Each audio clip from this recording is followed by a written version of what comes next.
जय महाराष्ट्र मित्रांनो पीएम किसान अर्थात प्रधानमंत्री किसान सन्मान निधी योजनेअंतर्गत देशातील शेतकऱ्यांना वार्षिक 6,000 रुपयांचे मानधन दिले जात आहे आणि याच योजनेच्या अंतर्गत पात्र असणाऱ्या लाभार्थ्यांना राज्य शासनाच्या माध्यमातून नमो शेतकरी महासन्मान निधी योजनेअंतर्गत देखील 6,000 रुपयांचा मानधन दिलं जात आहे।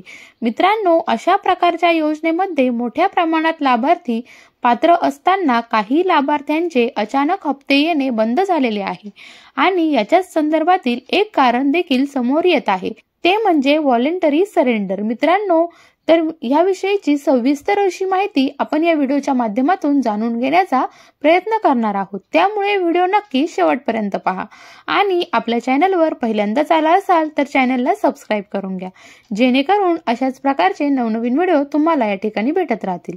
पीएम किसान सन्मान निधी योजनेच्या वेबसाईटवरती एक ऑप्शन ऍड करण्यात आलेला आहे, व्हॉलंटरी सरेंडर, आणि बऱ्याच साऱ्या शेतकऱ्यांच्या माध्यमातून चुकून या ऑप्शनचा वापर केल्यामुळे याच्यामध्ये लाभार्थी अपात्र होत आहेत।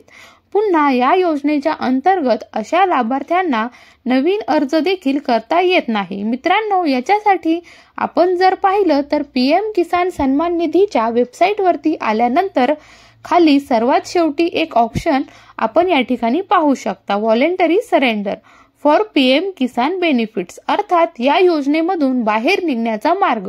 मित्रांनो, या योजनेच्या अंतर्गत आपल्याला रजिस्ट्रेशन नंबर आणि आपल्या आधारवरील OTP टाकून या योजनेतून बाहेर पडण्यासाठीची एक ऑप्शन ऍड करण्यात आलेला आहे। मित्रांनो, केंद्र शासनाच्या माध्यमातून गॅसची सबसिडी असेल किंवा इतर केंद्र शासनाच्या योजना असतील, अशा योजनेतून गिव्ह इट अप नावाची एक ऑप्शन देण्यात आलेला आहे, ज्याच्यामध्ये एखादा लाभार्थी जर सबल असेल, त्याला जर अशा शासकीय योजनेचा लाभ नको असेल तर ते लाभार्थी या योजनेमधून बाहेर पडू शकतात आणि त्याच्यासाठी ऑप्शन ऍड करण्यात आलेला आहे। मात्र मित्रांनो, या ऑप्शनवरती क्लिक करून याच्या अंतर्गत आपली माहिती भरून OTP एंटर केल्यानंतर या योजनेच्या अंतर्गत आपले येणारे हप्ते हे बंद केले जात आहेत।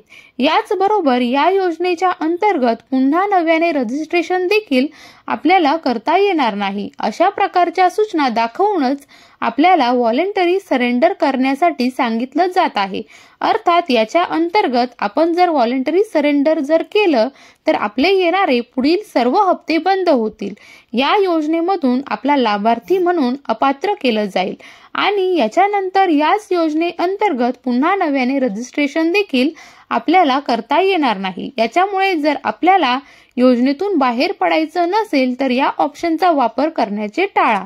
या ऑप्शनचा जर वापर कराल तर आपल्याला येणारा हप्ता या ठिकाणी बंद होऊ शकतो।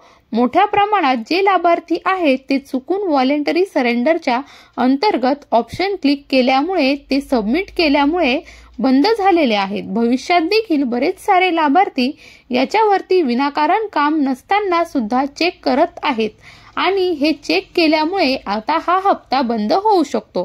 काळजी घ्या आणि अशाच प्रकारचे नवनवीन व्हिडिओ बघण्यासाठी आपल्या YouTube चॅनलला सबस्क्राइब करून घ्या। धन्यवाद।